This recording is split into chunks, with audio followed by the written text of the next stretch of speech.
I didn't think I was gonna upload another video today, but yo, IGN got me pissed. What's up, guys? It's Champion here, and yeah, I'm gonna break down this whole IGN thing. Sentry's not joining me right now. This is just like me going on a rant. Okay, I saw some news and I had to put a mic in front of my face because I have a lot of things to say. I'm gonna break down what IGN did first, okay? So Resident Evil 2 is gonna release on January 25th. Okay, 2 days from now. I plan to review it myself, but you know, I don't have a big YouTube with millions of subs or thousands of subs. You know, I'm still small time, so I'm not gonna get a review code.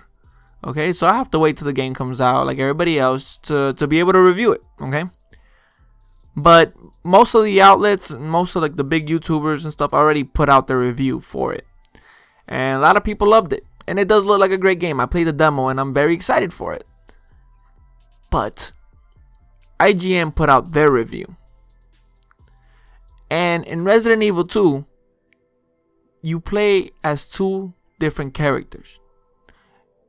In the first part of the campaign you play as the first character, and the second part you play as the other character. And from what I heard and from what I've seen from all the reviews, when you play the second time, like when you play the second part of the campaign as a second character, there is some backtracking, but everybody alluded to the fact that they changed the placement of certain enemies. They made rooms exclusive to one character and some of the other rooms exclusive to other characters, and they had changed a lot of key aspects to it. And also, you know, you're seeing a different point of view, so it's not like you're watching the same exact story go on. And everybody said it's a different enough experience, and it doesn't feel like the game is bloated or the game is trying to slow down the pace, or the game's trying to pad out the game and stuff like that. Nobody alluded to that whatsoever. Everybody said it was the second part of the campaign was different enough that it kept everybody entertained. But if you watch IGN's review, you'd have a slightly different opinion, because in the IGN review, the editor or the person who reviewed this game said that once you play the first part of the campaign, you basically played the second part. It was the same thing. And again, that's not exactly what he said, and I'm gonna probably link one or two videos down in the description.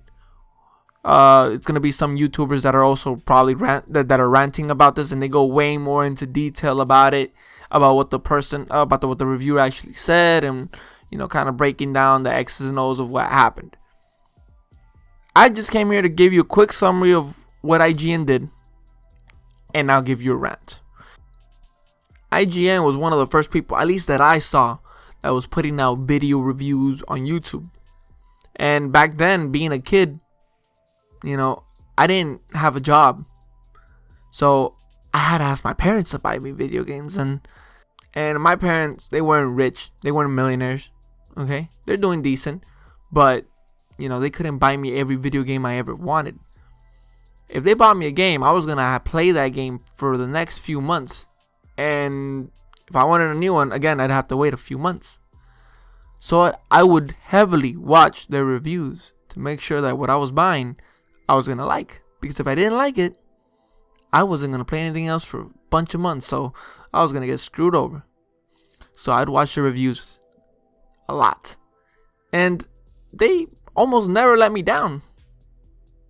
And back then, I truly feel that IGN was filled with people that loved gaming and cared about it, and it started off as as a group of people that just wanted to share their opinions on the games they played, and that's how I think it started innocent. Okay, I think the idea for IGN was an innocent idea, but IGN has turned into a factory. Okay? It's turned into a big corporate factory that pushes out content at will. Okay, not caring about it, not double checking, not fact checking. They are trying to chase headlines. They are not only they're trying to chase headlines, but they're trying to be the first ones to post a review. Whether the review is true or not, their goal is to be the first ones to release the review. That's the thing.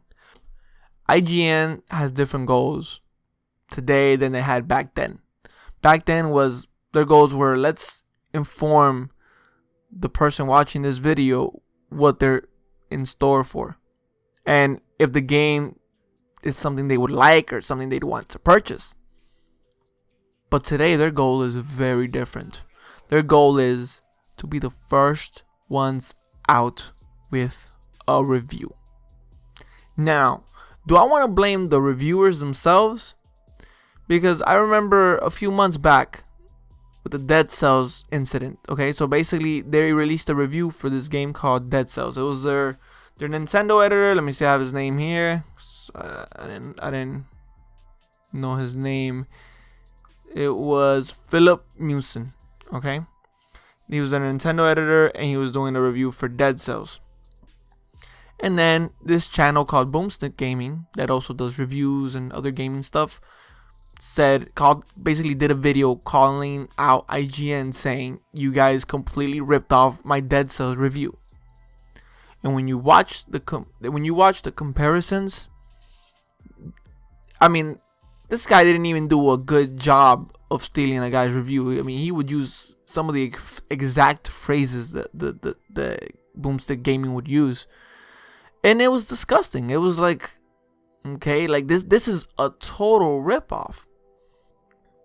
And IGN basically, released a statement saying, oh my god, yeah, after investigating it, the claims, yeah, it's kind of true, so we're going to fire this guy because, we need integrity in our writing. We need our writers to, have integrity, this, that, and the third. Okay, and I took their apology serious back then. But seeing other reviews get criticized for the person reviewing the game either not playing the game enough and or probably not even playing the game at all. After seeing that happen a few times, it got me thinking, are the writers at fault or is IGN at fault? Okay, IGN has become strictly deadlines. Okay, have this out by this time. I don't care if that doesn't give you enough time to play it. Okay, that does not concern me. You need to get this review out at this time. They care less about content. They care more about algorithms and percentages and numbers. If we have the first review out, we will have the most numbers out of all the reviews that come out. We need to be the first ones to review it. And again, IGN, I warn you, this practice might end up killing your entire organization, period. Okay? Because people are distrusting you. I don't watch an IGN review anymore. The funny thing was, I saw it on my timeline. IGN review for Resident Evil 2. And I was like, you know what? Nah, I'd rather go to ACG. I trust them a lot more than I trust IGN. And I watched a bunch of other people, I watched a bunch of other reviews too. But I never clicked on IGN's review. And the funny thing is, to see now the news break kind of makes me happy I didn't click on that review, right? It would have been a big waste of my time. Okay? Now, again, the writers aren't completely free. You get me? If people are willing to spend their hard-earned money on a video game, they're willing to spend their hard-earned money purely on your recommendations, you have a responsibility, because they get millions of views. Let's say 1/10 of those people end up buying the game solely, or they end up buying the game or not buying the game solely on that review itself. When you think about that, when you think about those numbers, you're affecting a lot of people. And I've noticed that, especially, because here's the thing, we're talking about instances where, for example, Resident Evil 2, they kind of again, they said that the second playthrough was the same as the first one, which was not true whatsoever. And you killed the game for something that it didn't do at all. But not only that, not only do they make up complaints that were never in the game, but they also hype up games that don't deserve to be hyped up. How come every Madden review I've seen has an amazing score? That makes no sense to me. Every Madden review that IGN has done has been a positive score. I'm pretty sure I can find one that wasn't that positive. Madden 19 was amazing, this and that. It's football at its finest. Then I look at the reviewer. Okay. Now I look at the reviewer for Madden 18, Madden 17. They're all different reviewers. So, of course, a person that's never played football, and God knows if they even know about football. I wouldn't want a reviewer that doesn't know that much about football to give me a review on a game that's solely based on football. But again, they don't know anything, and they never played any of the other games, so they don't know how similar Madden 19 is to Madden 18. So they say, oh, this game is great. Yeah, it was great. Yeah. If you liked it, you probably should have played Madden 18. It's the exact same thing. IGN, listen, if I was you, if I'm a video gamer who loves playing video games, and look, I want to do a review on Resident Evil 2, but guess what? I'm not big. I have barely any subs, and I have to wait for the game to come out. I don't get a review code, and my review is going to come out probably a week after that, so it's going to be close to maybe even 2 weeks after all the reviews are out that I'll put up my review. And I know it's not going to get that much views because everybody that wanted to buy the game already saw the review and made their choice. But I do it because I love it. Do it because I love it. And if there's a person 3 years from now and they're looking at Resident Evil 2 Remake, is it good? And they look up reviews and they just happen to stumble on my review, I want to break down the game for them in a way that they'll understand what they're spending their money on.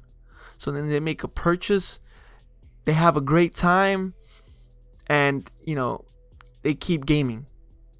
Okay?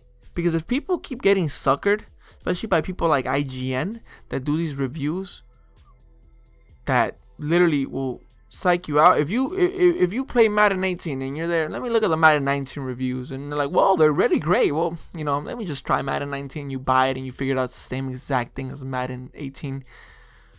You'll be pissed, and you probably don't want to play games again, or you'll probably don't trust YouTube reviewers in general. Look, at the end of the day, IGN, I truly think the way, look, I'm not going to just talk a bunch of stuff and not give you guys, or give at least IGN a way that they could resolve all this. There's a few ways to fix this.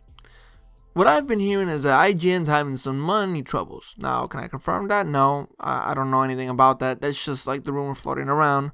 That's why they're trying to just put out these reviews as fast as they can so they can get more views and, make at least more money than most other people, because their reviews are out before theirs. But if you keep going this route, people are going to lose trust and keep on losing trust and unsubscribing, like what I just did. I'd been subscribed to IGN for probably, it's not crazy to say, I've been subbed to them for like 8 or 9 years. Okay? And for the first time ever, I hit unsubscribe. And they're going to keep losing people like that every time they make a mistake like this. Here's a way to fix it. Trim the fat. Fire a ton of people. I know that doesn't sound easy, and it's not an easy thing to do. But fire a lot of people. Because back then when IGN was smaller, they were more consistent. And they had people that truly loved gaming. Nowadays, I feel like most people are going into IGN just to pivot their career to another area. Most people that work for IGN, I don't get the feeling that they want to work there for life. They just, want a platform so people can, so they can get their name out there, and then that's it. Once they get a little famous, okay, moving on now. That's what I feel like IGN's become, and that's a problem, because people are now going into IGN for themselves rather than for the games. Y'all need to trim the fat.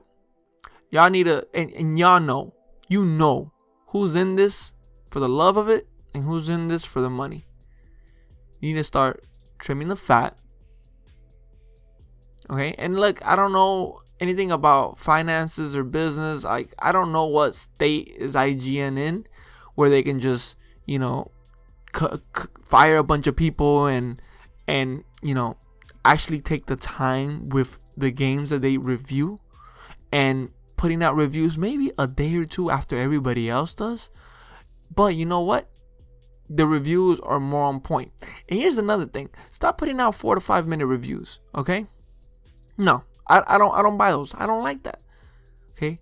Don't tell me that you spent 60 hours on a game and got 4 or 5 minutes of content out of that. Okay?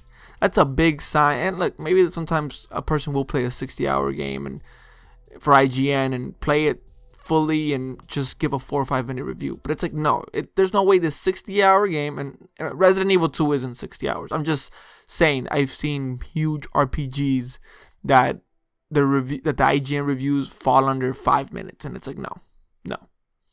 Make longer reviews. Again, I'm not asking you for a 5-hour review. I'm asking you for a 10-minute review, 9 minutes, 10 minutes, 12 minutes, 15. Go more in depth in your reviews. Because there, you can start noticing who actually played the game and who's BSing you. IGN, I used to love y'all. I don't know what happened. And I really do hope that y'all get back to being the same game-loving people that you were. And I really do hope that you guys get back to what made you guys amazing. Okay? Will we ever get that again? I don't know. But I just had to get this off my chest. This is Champion, guys, and I hope you guys enjoyed this video. And if you guys enjoyed this, any of video gaming content in general, you'll love a bunch of our stuff that we're gonna release and stuff. So make sure you leave a sub. Make sure you like this video. Have a great day, guys. This is Champion signing out.